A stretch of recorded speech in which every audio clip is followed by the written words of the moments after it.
Hey guys, welcome back to the channel. As you guys can see, the Corvette is still on the left over here, and the SS, well, it's back together in one piece. So we're not going to be working on either one of those cars today. We're actually working on the 2500 Duramax. I know you guys haven't seen a project on that vehicle in a really long time, but this isn't really a project. This is more of diagnosing a steering issue. I've noticed that when I'm trying to pull into parking lot spots at like really low speed, it's like I almost lose all of my power steering. Like, it's super hard to move the wheels, and you know, I don't know if there's enough belt wrap around the power steering pump. I don't know if there's enough fluid in it. You know, there's a couple issues that I need to look at to try to diagnose, you know, what's going on. So let's head outside and show you what I'm talking about. All right guys, here's the power steering. See, it's like not engaging at all. And yes, I'm parked. I'll put my foot on the brake, maybe that'll release it, but as you guys can see, I can't turn the wheel at all. I don't know what the hell's going on. Like, it should steer and then keep going, but I'm pulling full force on this thing. It's not maneuvering at all, so I don't know what the hell's going on. Let's pop the hood and see if the power steering is having any issues. But the power steering pump is turning. It's not making a squealing sound. And let's check the fluid.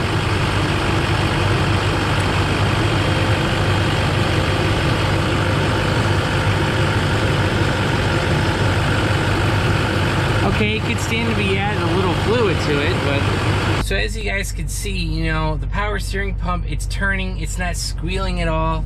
I checked the fluid. Yeah, it could use a little bit more fluid, but it's not, you know, it's not empty by any means. So I might go ahead and try to put more fluid in, but I want to, the only other thing I can think of is to check the tires.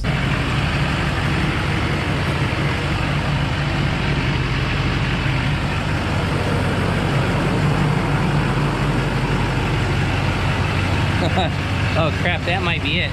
Oh, there you go guys. That might be our problem. It might be the fact that our tire is almost flat and that there's looks like a drywall screw in it. I just did a tire pressure check on that wheel and it was down to 15 psi. So I was like, oh, yeah, that's probably the source of our problem. So I refilled the tire. I know it's gonna slowly leak down. I'm actually gonna head to the tire store now, but I just wanted to refill the tire back up to a decent PSI and see if that solved our steering issue, because that's been going on actually for a couple weeks now, and that might be the source of it, that might not be. Now I filled it back up to 60 PSI. Yes, there is a drywall screw through it, so it is leaking a little bit, but that should at least help us figure out. Oh guys, that was 100% the problem. Look, I can 100% turn the wheel now all the way without issue. That is surprising. Well, not really surprising, but so yeah, that's a little surprising to me. I didn't think a low tire would, you know, impact the steering that much. Now, it drove fine. Like, when I drove at highway speeds, I had zero issues, but like I said, pulling into parking lots or like trying to move the truck when it's fully parked and stopped at really low speeds, I'm talking like, you know, backing up or pulling forward less than 1 mile per hour, like the truck wouldn't turn at all. So there you go. That was a simple but expensive fix. And as you guys saw, the other front driver's tire is bald as well. So we're gonna be buying 4 new tires for the truck. I'm actually gonna go put the spare on the front and head over to Discount Tire and see what they say, because I really doubt they're gonna carry a Hummer H2 size tire, well, a downsized Hummer H2 size tire, you know, in stock. So let's get that tire swapped, and then we'll head over to the tire store. It's been a couple hours since last time we left off, and I was in a different set of clothes. Well, as you guys might know, you know, the 2500s do have a spare tire on it. So I let that down from the tailgate. You know, I dropped it, took it off the little hoist thing that's on the bottom of the truck. I put it on the truck, and then as soon as I put the truck off its weight, yeah, it went down, and then the tire almost exploded. Like, I measured the air PSI, I think there was only 15 pounds of air in it. I tried putting air in it, and it wasn't holding at all. So I had to put the bald Nitto that had the hole in it back on the truck and drive the truck back to Discount Tire. So, you know, I tried to do the right thing by putting the spare on and be safe, and then, well, the spare didn't hold any air, so I ended up driving over to Discount with the you know, with the hole in the tire. So let's show you what we ended up with. We ended up with a BF Goodrich KO2. So these are their all-terrains. Here's the KO2. And I ended up with a 285/70/17. And that's kind of the new look for the truck. And just look how much tread these things have. I haven't had proper tires on this truck in like 2 years, so it's kind of weird seeing it with actually have treads on it. So got a new set of tires on the truck, and like I was saying, that's the first new set of tires I've had on that truck. And probably, man, I think I put on those H2 wheels like 2 years ago, and they had some tread, not a lot. And yeah, so it's been a long time. It's probably been 3 years, and the previous new set of tires I had on there was actually probably like 4 years ago.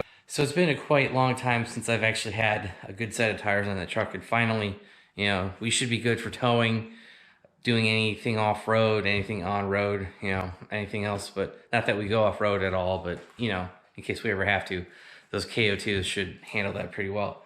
Now, you guys might question why I ended up with the 285s. Well, honestly, guys, the KO2s don't come in a 295/70/17.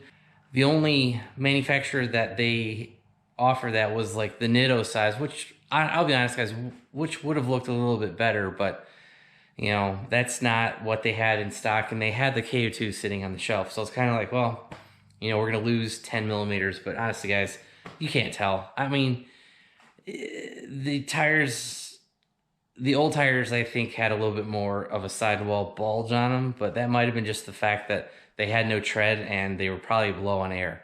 So, you know, that might be a contributing factor to that. So, you know, just things to consider. And I went there at 5:30 on a Monday. I was expecting them just to be able to replace the spare and have to order the tires. They had all 5 tires in stock.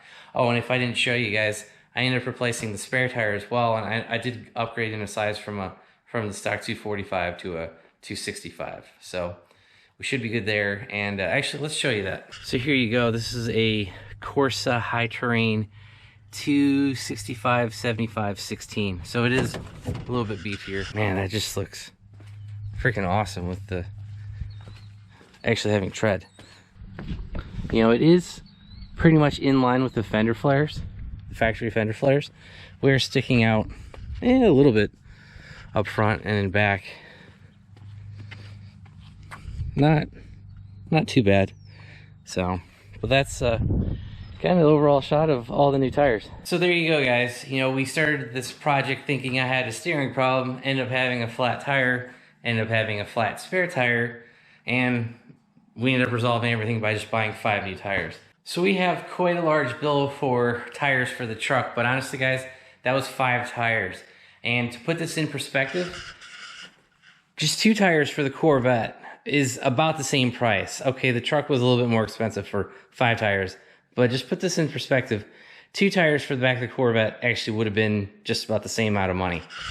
So 5 tires for the price of 2, it's kind of a trade-off, but it is what it is. And the good thing is, you know, we got warranty and all that good stuff on those tires for the next like 3 or 4 years, and I think BF Goodrich even warranties them out to 50,000 miles. Not that we'll ever, you know, put that many miles on the truck, but you know, so we're covered there. And so there you go, guys. It's kind of a truck update. You know, I haven't done one of these in a while, and actually I may have another video to pair with this one. So we might actually have a little, not a truck build series, but just a truck update series and fixing stuff. So yeah, I think that's exactly what we'll do. So if you guys enjoyed the update, give it a big thumbs up. If you haven't already subscribed, please do. If you want to know when I upload new content, hit the bell notification button down below. And if you guys want to help support the channel, click all the links down below. Thanks, guys. Have a great one.